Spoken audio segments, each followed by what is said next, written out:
Siapa yang buta mata hatinya yang ada di dalam dada, wa adallu sabila, dialah orang yang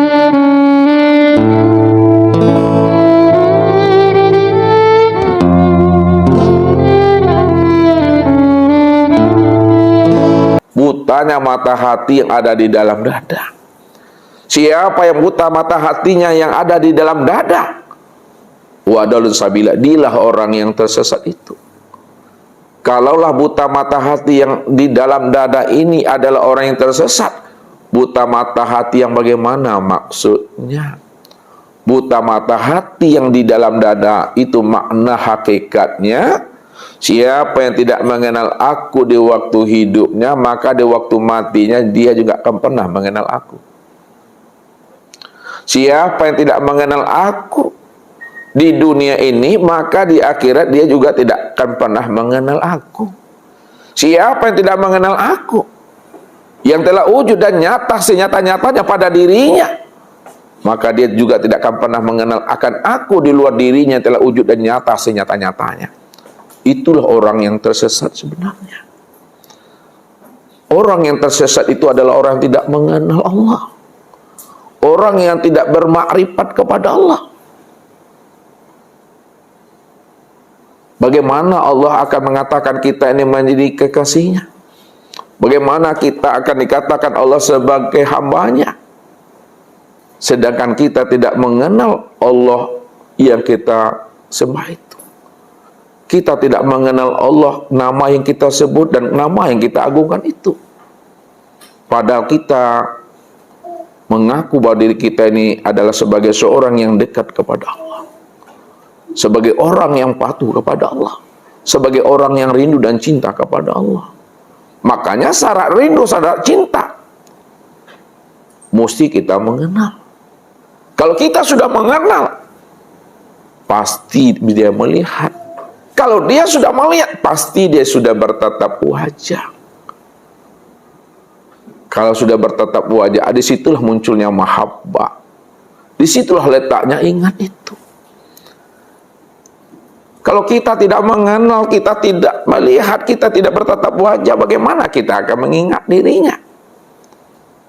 Maka syarat ingat itu bertatap wajah, syarat bertatap wajah itu melihat, syarat melihat itu mesti berliqa, berjumpa, syarat jumpa itu mesti bermakrifat. Syarat makrifat itu pilih ikro senter silau ke dalam diri. Baca alam pada diri, baca diri di dalam diri. Di dalam diri ada diri, dalam diri ada rahasia diri. Dalam rahasia diri itulah aku yang wujud nyata berdiri dengan sendirinya, kata Allah. Wa fi anfusikum apalah tubsirun. Aku ini dah wujud pada dirimu. Wujudnya aku nyata, wujudnya aku itu terang. Wujudnya aku tuh jelas sejelas-jelasnya. Tapi kenapa kamu tidak mau pikirkan akan diriku yang telah wujud dan nyata pada dirimu? Padahal dirimu itulah sebenarnya nyatanya aku, Tuhan. Cuma karena kita merasa diri kita ini ada, merasa diri kita ini yang wujud, merasa diri kita ini yang melihat dan mendengar serta berkata dan hidup, maka ketika itulah kita tidak akan pernah mampu memandang Allah yang wujud dan nyata pada diri kita ini. Karena kita telah menyandingkan keakuan kita dengan diri Tuhan. Maka disitulah kita wajib mengenal Allah itu. Karena Allah itulah ruhnya ibadah, Allah itulah ruhnya dari setiap amal itu. Man nazara ila say'in malam yarallaha fihi fahuwa batil.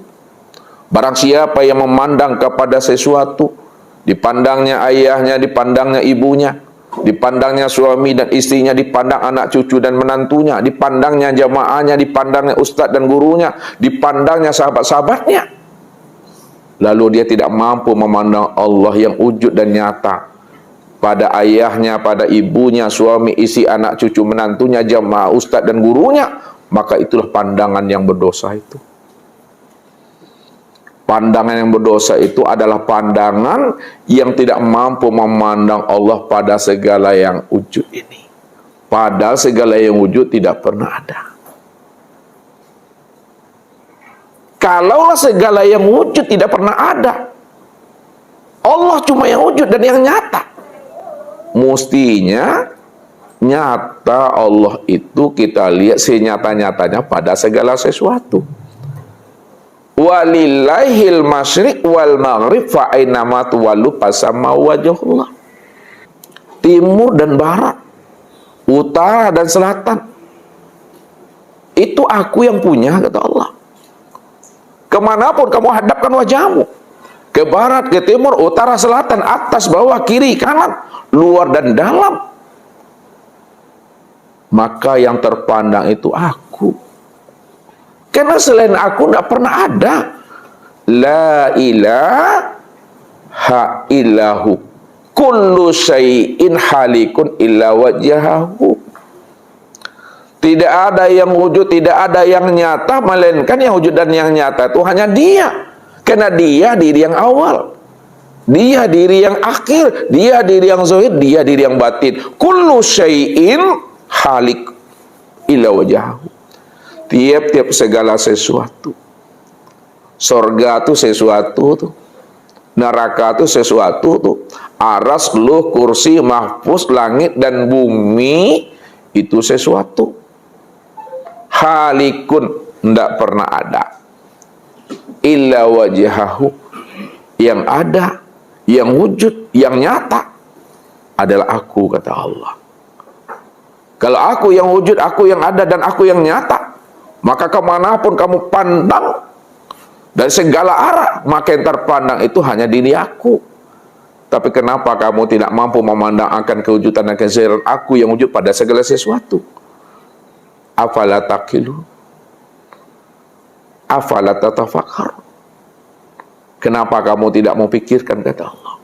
Kenapa kamu tidak mau pahami? Balil insanu ala nafsihi basira awalam yatafakkaru fi anfusihim. Aku yang memandang pada dirimu, aku yang wujud dan nyata pada dirimu, tapi kenapa tidak kamu pahami siapa dirimu yang sebenarnya, kata Allah. Makanya kalau kita mau memahami akan rahasia-rahasia diri kita ini, terbongkarlah siapa diri kita yang sebenarnya, bahwa diri kita ini la haula wala quwata illa billah. Kalau diri kita ini la haula wala quwata illa billah, maka disitulah kita bisa memandang Allah. Allah itu yang wujud sama basar kalam ilmu kuda irada dan hayat itu yang sebenarnya. Dia yang meliputi segala yang wujud dan segala yang ada ini. Karena segala yang wujud dan segala yang ada, itulah nyatanya akan dirinya. Begitulah Khulafa Ur-Rasyidin, orang-orang yang telah kasab hatinya, yang tidak lagi berjarak dirinya dengan Tuhan, yang dia telah bersama Allah. Ini yang diungkapkan oleh Abu Bakar As-Siddiq, Umar bin Khattab, Utsman bin Affan dan Ali bin Abi Thalib. Ketika mereka mengutarakan rahasia dirinya kepada Rasul dan kepada sahabatnya, ma ra'aitu sayyan illa wa ra'aitullahu qablahu. Apa kata Abu Bakar? Tidaklah aku melihat sesuatu peristiwa dan kejadian pada diri dan di luar diri aku, ya Rasul, melainkan aku mampu memandang Allah sebelum peristiwa itu terjadi pada diriku dan di luar diriku. Jadi sebelum peristiwa itu terjadi pada dirinya, sebelum peristiwa itu terjadi di luar dirinya, di mana hatinya ini telah terjadi namanya mukasyafah, sudah mampu memandang Allah sebelum peristiwa. Maka pandangan Abu Bakar As-Siddiq ini disempurnakan oleh pandangan Umar bin Khattab. Ma ra'aitu sayyan illa wa ra'aitullahu ba'dahu. Tidaklah aku melihat satu peristiwa dan kejadian pada diri dan di luar diriku sebelum peristiwa dan setelah peristiwa, melainkan aku mampu memandang Allahnya sebelum peristiwa itu terjadi. Setelah peristiwa itu terjadi, aku mampu memandang Allahnya sebelum dan sesudahnya. Kemudian disempurnakan kasabnya kembali oleh Utsman bin Affan. Ma ra'aitu sayyan illa wa ra'aitullahu ma'ahu. Tidaklah aku melihat suatu peristiwa dan kejadian yang terjadi pada diriku dan di luar diriku Sebelum peristiwa, setelah peristiwa. Bersamaan peristiwa di mana hatiku mampu memandang Allahnya. Sebelum peristiwa itu aku mampu memandangnya. Setelah peristiwa itu juga aku mampu memandangnya. Bersamaan peristiwa itu juga aku mampu memandangnya Allah di atas segala-galanya. Lalu disempurnakan kasabnya kembali oleh Ali bin Abi Thalib. Apa kata beliau? Ma ra'aitu syai'an illa wa ra'aitullahu fih. Tidaklah aku melihat suatu peristiwa dan kejadian pada diriku dan di luar diriku sebelum peristiwa, setelah peristiwa, beserta peristiwa, di dalam peristiwa dan di luar peristiwa yang lampau sekarang maupun yang akan datang, hatiku mampu memandang Allah di atas semua peristiwa itu.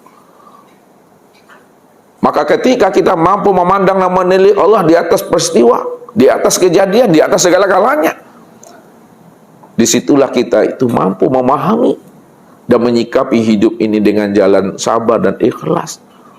Rupanya peristiwa apapun yang terjadi pada diri kita tidak ada yang kebetulan, Bapak Ibu. Tidak ada yang kebetulan. Kita ada, nggak ada kebetulan.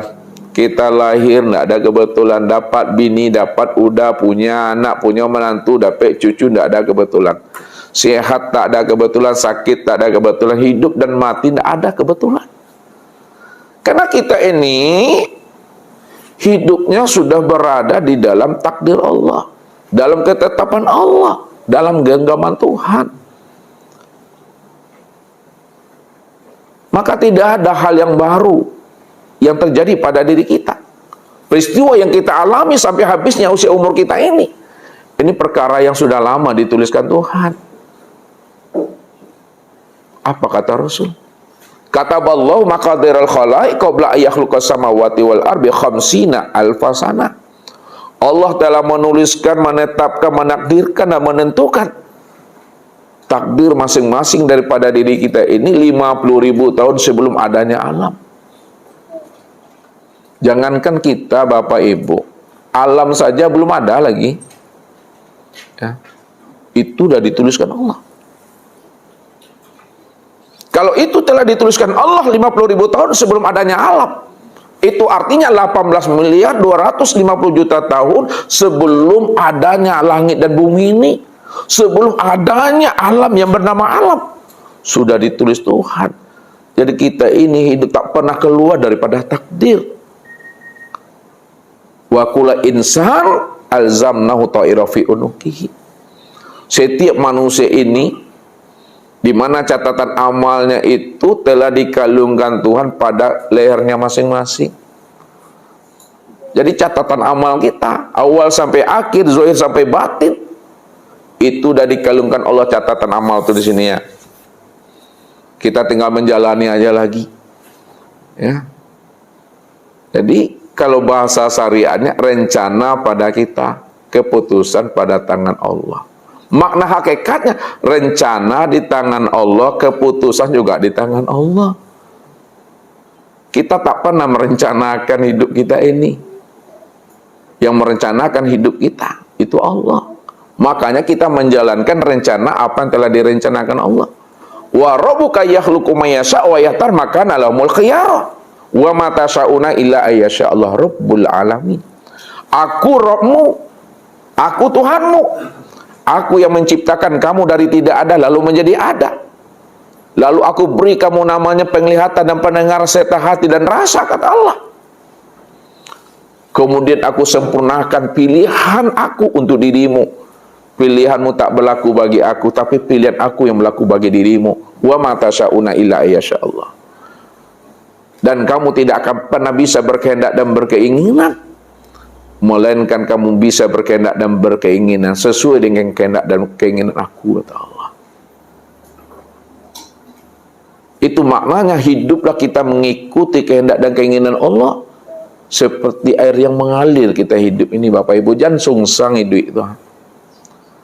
Ya. Air itu kan mengalir ke bawah tuh. Kalau sungsang tuh ada enggak air tuh menyongsong ke hati itu, mencari dataran tinggi enggak ada air tuh. Enggak ada air tuh mencari dataran yang rendah tuh. Kalau mencari dataran yang tinggi itu sungsang bahasa Ustaz sama. Lihatlah anak-anak lahir bayi kan sungsang ya. Kalau sungsangnya yang yang keluar dulu tuh ibu-ibu, kepala atau kaki? Kaki itu sungsang loh mah. Kepala tuh.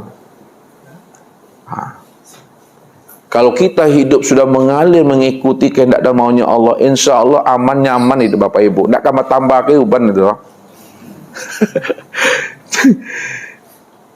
Ini Allah bilang, wa may yattaqillaha yaj'al lahu makhraja wa yarzuqhu min haitsu la yahtasib.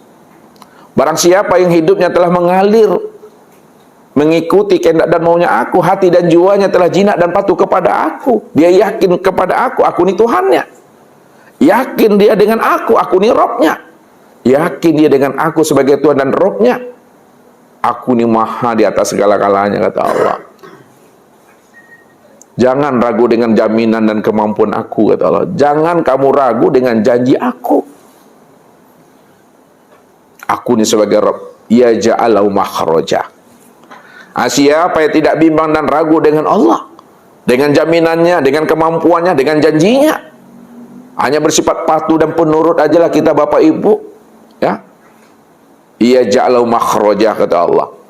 Aku bukakan jalan keluar bagi dirimu, kata Allah.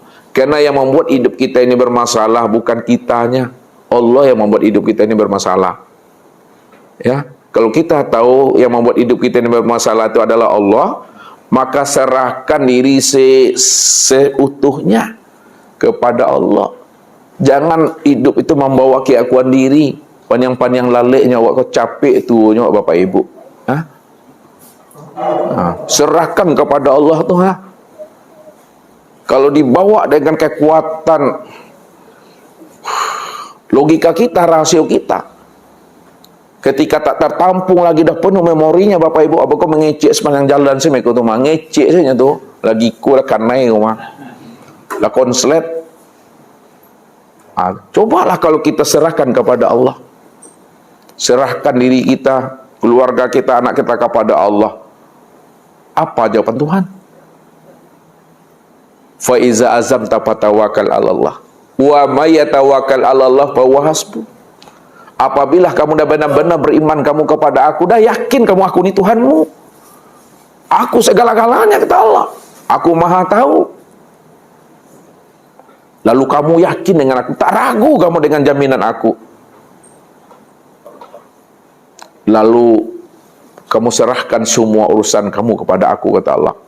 Siapa yang mau menyerahkan semua urusannya kepada aku setelah disempurnakannya usaha dan ikhtiarnya, bahwa aku yang jamin, kata Allah. Kadang kita ragu dengan jaminan Tuhan. Yo tidak ya. Jadi Tuhan itu baru goro-goro mau buku galang-galang Tuhan tuh. Ya. Buku galang-galang Tuhan lah tahu tuh berjangka-jangka Tuhan tuh. Kadang kita selalu salahnya begini Bapak Ibu. Di dalam berdoa kita selalu bermohon kepada Allah. Ya kan begitu, bersandar kepada Allah. Namun tanpa kita sadari di dalam doa itu kita atur-atur Tuhan di situ. Ya. Kita jadikan Allah sebagai pelayan nafsu kita, sebagai budak kita. Ya Allah, aku serahkan hidupku kepada Engkau ya Allah, suami dan anakku kepada Engkau ya Allah. Tapi maunya aku seperti ini ya Allah. Jadikanlah istriku kayak gini ya Allah. Jadikan suami. Itu ngatur Tuhan tuh dah. Ya, itu ngatur Tuhan tuh. Ya, padahal kita tadi itu udah ikhlas tuh menyerahkan urusan hidup kepada Allah, tapi dibalik dalam berdoa tadi dikencongkan iblisnya kita. Akhirnya Tuhan yang kita atur lagi itu. Kalau dapet kada ya pinta berlaku namanya, dapet keinginan hati itu, nampak senyum Pepsodent tu mah. Ya, wajah aku glowing duitnya tuh, hilang sakit kepala tuh, uban hilang itu mah. Enak badan tuh, makan pun enak nyaman buatnya tuh. Kenapa? Keinginan dapat. Ya, sehingga Allah merahmati aku, Allah sayang kepada aku. Bukti Allah merahmati kita, Allah sayang kepada kita. Keinginan hajat semuanya dapat tuh. Apa yang ditunjuk jadi, apa yang menjadi keinginan kabul. Tapi ketika Allah tahan, Allah pending keinginan kita, abah karuikan yang dua, limo karui berkejekan Allah TSPK sampilik kariang. Allah kena mengerti lah. Tuh. Alasan minggu tak jualan Bapak Ibu, pas mau jualan itu pinjam pula uang tuh sama kawan tuh. Hujan pula hari, abangi dengan Tuhan. Tuhan, saya baru mulai jualan hari ini hujan pula, turunlah lagi. Saya mau naik ke atas lagi. Itu bakal tawa sih Tuhan tuh mah. Ya. Tak boleh kita paksa Tuhan itu. Kalau dipaksa Tuhan itu diatur-atur, Tuhan itu sesuai dengan selera kita, berpikirlah kita sebenarnya siapa yang jadi Tuhan, siapa yang jadi hamba lagi. Ya. Kalau kita sadar bahwa kita ini hamba, maka menjadi orang patuhlah kita kepada Allah tuh. Jangan kita nego-nego dengan Tuhan tuh, ya, tawar-menawar dengan Allah tuh, nggak boleh. Patuh aja lah kita kepada Allah tuh. Karena belum kita terlahir lagi ke alam dunia ini, karena Allah Maha tahu Bapak Ibu. Maka Allah dah persiapkan itu semua untuk diri kita ini. Masih di dalam kandungan rahim ibu kita, ada persiapan itu tuh. Namanya ASI, air susu ibu. Allah persiapkan itu karena Allah tahu apa yang menjadi kebutuhan kita di saat kita terlahir. Allah tahu, makanya Allah persiapkan. Ya. Tapi kenapa ketika kita sudah remaja, dewasa, dan sarjana, kok ragu kita dengan jaminan kemampuan Tuhan gitu? Tak yakin kita dengan Allah. Ya. Kita bertahan dengan kemampuan kita, akal pikir kita, rasio kita. Padahal akal pikir dan rasio kita itu berlian pun, otak kita cerdas pun kita, encer pun otak kita ini Allah yang buat tuh, Allah yang jadikan tuh. Dicabut Tuhan anugerah Allah yang akal pikir kita nih Bapak Ibu, apa yang pandang laleknya awak tuh. Ya, kacamata balatan sih kau cari-cari ini mah kacamata mau ya. Kacamata tuh kacamata kan, balatan sih kau. Atau apa ya mencari bertanya-tanya aja kacamata itu di mana letaknya. Jalilah terletak di situ atau sedikit Allah cabut tuh ya, membuat awak pandang-pandang laleknya tuh. Lihatlah orang tabrakan tuh sedikit lupa dia tabrakan dia, lupa dia jatuh dia sedikit tuh. Yang sedikit itu yang mesti kita paham, itu kerja siapa itu.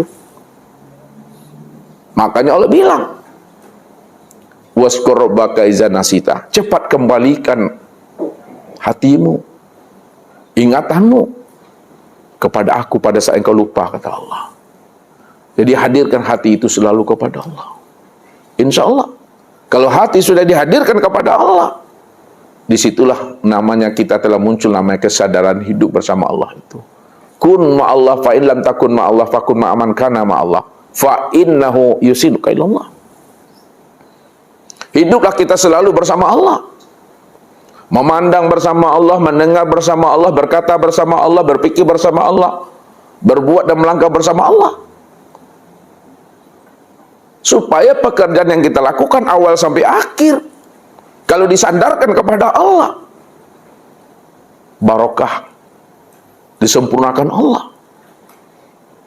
Awal sampai akhir daripada usaha kita. Fa in lam takun ma'allah, jikalau kita hidup belum mampu bersama Allah, belum bisa hati ini merasakan hadirnya Allah bersama kita ini. Wa huwa ma'akum aina ma kuntum fakum ma'aman kana ma'allah. Maka hendaklah kita hidup selalu beserta dengan orang-orang yang telah bersama Allah. Cari kawan, cari teman, cari sahabat, cari mursyid, cari guru. Yang mana teman, sahabat, guru dan mursyid, hati dan jiwanya telah terpatri hidup selalu bersama Allah. Hidupnya tidak lagi berjarak. Hidupnya betul-betul dah rapat dengan Tuhan itu.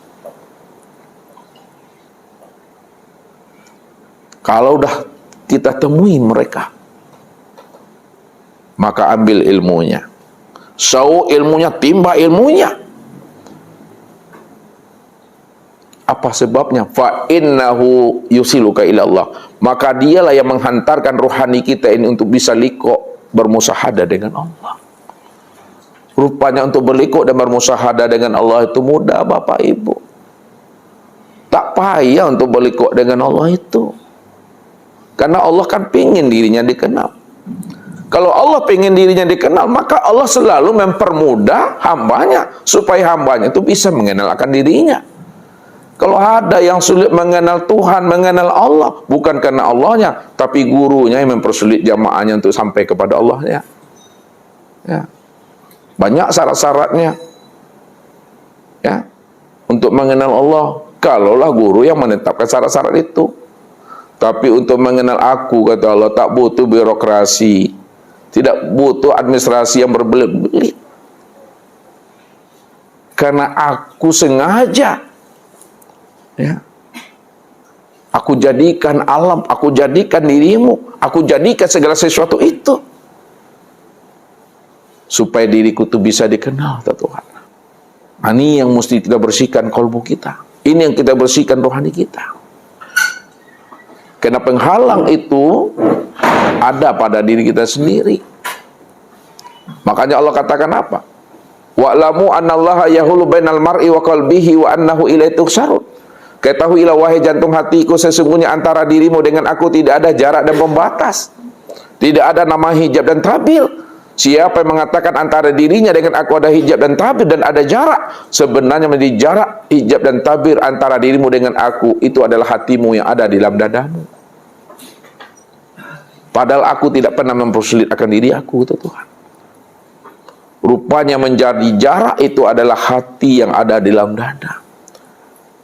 Apabila hati kita itu ditawan oleh dunia, ditawan dan dirantai oleh nafsu dan akal fikir, sehingga hati kita itu mendung dan berawan, maka ketika itulah hati ini tidak akan pernah mampu merasakan akan kedekatan dan kehadiran Allah itu pada diri kita ini. Walaupun Allah mengatakan wa nahnu aqrabu ila min hablil warid. Aku lebih dekat dengan dirimu daripada dekatnya urat nadimu itu pada tengkuk lehermu. Kalaulah mata putih dan mata hitam ini dekat pada diri kita, Allah itu lebih dekat lagi dengan diri kita dibandingkan dekatnya mata hitam dan mata putih ini. Kalaulah rasa itu dekat pada diri kita, Allah itu lebih dekat lagi dengan diri kita dibandingkan dekatnya rasa itu pada diri kita. Kalaulah hidup itu dekat pada diri kita, Allah itu lebih hidup lagi dengan diri kita, lebih dekat lagi dengan diri kita dibandingkan dekatnya hidup itu pada diri kita. Tapi kenapa kita tidak mampu? Karena kita masih ada keakuan diri kita yang merasa diri kita yang berbuat itu. Itu disebabkan hati belum mendapatkan hidayah dan petunjuk Allah.